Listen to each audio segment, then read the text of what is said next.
આજનું રાશિફળ આજે 10 માર્ચ મેષ અને કન્યા સહિત આ 3 રાશિ માટે શુભ રહેશે દિવસ. જાણો તમારી રાશિ.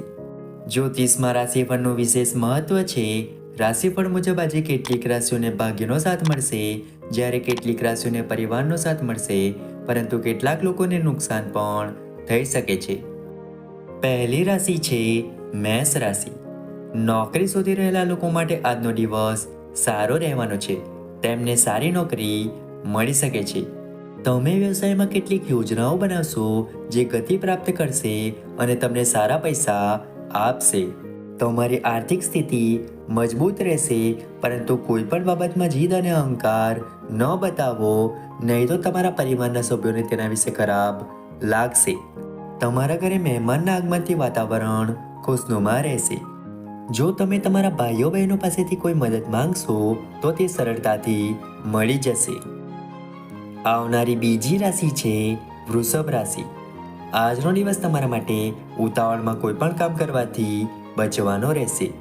જો તમે સફર પર જાઓ છો તો તમારી કિંમતી ચીજવસ્તુઓને સુરક્ષિત રાખવાની ખાતરી કરો. તમારે તમારા મિત્ર માટે પૈસાની વ્યવસ્થા કરવી પડી શકે છે. તમારા ઘરે મહેમાનના આગમનથી વાતાવરણ ખુશનુમા રહેશે. તમારું મન ધાર્મિક કાર્યો તરફ વળશે, જેને જોઈને તમારા પરિવારના સભ્યો પણ ખુશ થશે. જો તમે કોઈ પારિવારિક સમસ્યાથી ચિંતિત હતા તો તે પણ વાતચીત દ્વારા ઉકેલાઈ જશે. આવનારી ત્રીજી રાશિ છે મિથુન રાશિ. આજનો દિવસ તમારા માટે આવક અને ખર્ચ વચ્ચે સંતુલન જાળવવાનો રહેશે. તમારે તમારા વધતા ખર્ચ પર નિયંત્રણ રાખવું જોઈએ, તો તમે ભવિષ્ય માટે થોડા પૈસા બચાવી શકશો. કોઈ જૂની ભૂલ સામે આવી શકે છે. વિદ્યાર્થીઓને કોઈ પણ સ્પર્ધામાં ભાગ લેવાની તક મળશે, જેમાં તેઓ ચોક્કસપણે જીતશે. તમે તમારા બિનજરૂરી ખર્ચને લઈને ચિંતિત રહેશો.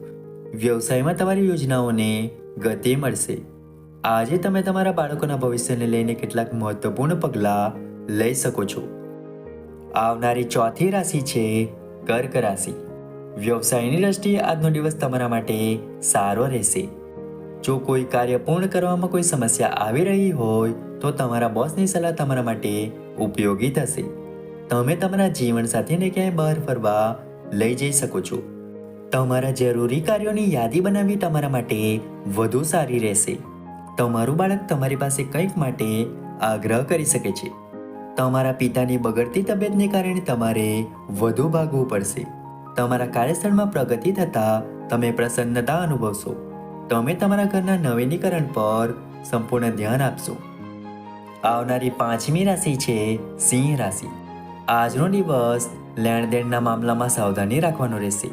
તમારે વિચાર્યા વિના કોઈ પણ ડીલ ફાઇનલ ન કરવી જોઈએ. લવ લાઈફ જીવતા લોકો પોતાના પાર્ટનર દ્વારા છેતરાઈ જવાની સંભાવનાનો સામનો કરી રહ્યા છે. કોઈ પણ મહત્વપૂર્ણ માહિતી કોઈ બહારની વ્યક્તિ સાથે શેર કરશો નહીં, નહીં તો તે તેનો લાભ લઈ શકે છે. તમારા ઘરેલું જીવનમાં ચાલી રહેલી સમસ્યાઓથી તમને રાહત મળશે. તમે લક્ઝરી વસ્તુઓની ખરીદી પર પણ સારી રકમ ખર્ચ કરશો. માતા તમારી પાસેથી કંઈક માંગી શકે છે. આવનારી છઠ્ઠી રાશિ છે કન્યા રાશિ.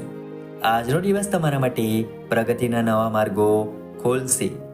જો તમે બિઝનેસ સંબંધિત કામને લઈને ચિંતિત હતા તો તે સમસ્યા દૂર થઈ જશે.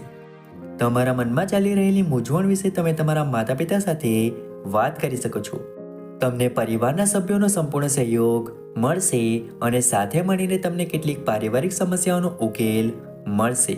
જો તમે કોઈ પણ બેંક, સંસ્થા વગેરે પાસેથી પૈસા ઉધાર લો છો તો તમને સરળતાથી મળી જશે. તમે તમારા મિત્રો સાથે આનંદમાં થોડો સમય પસાર કરશો. જો તમારું કોઈ કામ લાંબા સમયથી પેન્ડિંગ હતું તો તે પૂરું થઈ શકે છે. આવનારી સાતમી રાશિ છે તુલા રાશિ.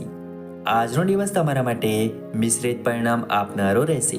શેર માર્કેટમાં રોકાણ કરનારા લોકો માટે આજનો દિવસ સારો રહેશે. તમારી યોજનાઓને ગતિ મળશે.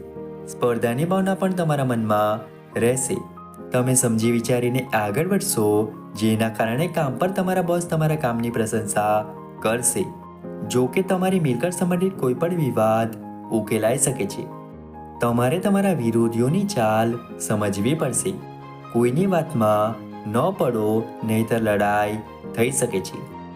આવનારી 8મી રાશિ છે વૃશ્ચિક રાશિ. આજનો દિવસ તમારા માટે તણાવપૂર્ણ રહેવાનો છે, જેના કારણે તમે પરેશાન રહેશો.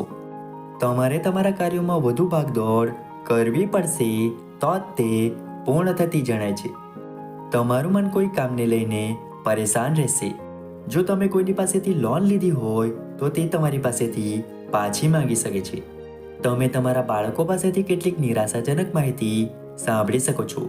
તમે તમારા જીવનસાથી માટે કોઈ નાનું કામ શરૂ કરી શકો છો. વિદ્યાર્થીઓએ તેમના વરિષ્ઠો સાથે શિક્ષણમાં જે સમસ્યાનો સામનો કરવો પડી રહ્યો છે તેના વિશે વાત કરવી પડી શકે છે. આવનારી 9મી રાશિ છે ધન રાશિ. આજનો દિવસ તમારા માટે ઝડપથી ચાલતા વાહનોનો ઉપયોગ કરતી વખતે સાવચેત રહેવાનો દિવસ રહેશે, નહીંતર અકસ્માત થવાની સંભાવના છે.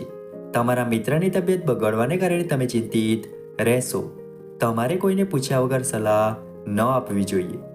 પરિવારના લોકો તમારી વાતનું સંપૂર્ણ સન્માન કરશે.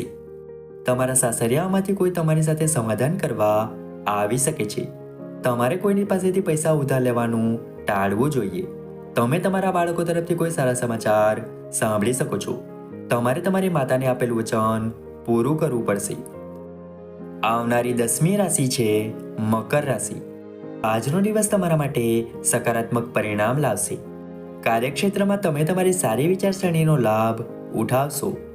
નોકરીમાં કામ કરતા લોકોને જો કોઈ સમસ્યાનો સામનો કરવો પડ્યો હોય તો તેઓ ટીમ વર્ક દ્વારા તેને સમયસર પૂર્ણ કરી શકશે. આજે કેટલાક લોકો રાજનીતિમાં કામ કરતા લોકોના કામનો વિરોધ કરી શકે છે, જેની અસર તેમની છબી પર પણ પડશે. તમારે તમારા સહકર્મીઓના કોઈ પણ ખોટા નિવેદન સાથે સહમત થવાનું ટાળવું પડશે, નહીં તો પછીથી તમારી ટીકા થઈ શકે છે. વિદ્યાર્થીઓ તેમની પરીક્ષાની તૈયારીમાં સખત મહેનત કરવી પડશે. આવનારી 11મી રાશિ છે કુંભ રાશિ. આજનો દિવસ તમારા માટે મધ્યમ ફળદાયી રહેશે.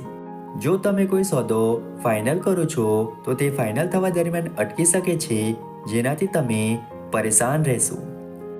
જો તમે અગાઉ કોઈ રોકાણ કર્યું હોય તો તમને તેમાંથી સારો નફો મળવાની શક્યતા રહેલી છે. જો તમે કોઈ પ્રોપર્ટી ખરીદવાનું કે વેચવાનું વિચારી રહ્યા હોય તો તેના જંગમ પાસાઓ સ્વતંત્ર રીતે તપાસો, નહીં તો થોડું નુકસાન થવાની સંભાવના છે. તમારા જીવનસાથીનો પરિચય તમે પરિવારના સભ્યો સાથે કરાવી શકો છો.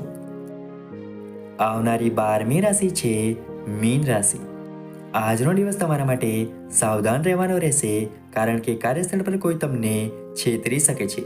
તમારી વિરુદ્ધ કોઈ ષડયંત્ર રચી શકે છે. તમારી આસપાસ રહેતા દુશ્મનોને ઓળખવાનો પ્રયાસ કરો. જો નોકરીમાં કામ કરતા લોકો કોઈ પાર્ટ ટાઈમ કામ કરવાનું વિચારી રહ્યા હોય તો તેઓ તેના માટે પણ સમય શોધી શકશે. તમે પરિવારના સભ્યો સાથે પિકનિક વગેરે પર જવાની યોજના બનાવી શકો છો, જેનાથી પરિવારના સભ્યો વચ્ચે ચાલી રહેલી દલીલોનો પણ અંત આવશે.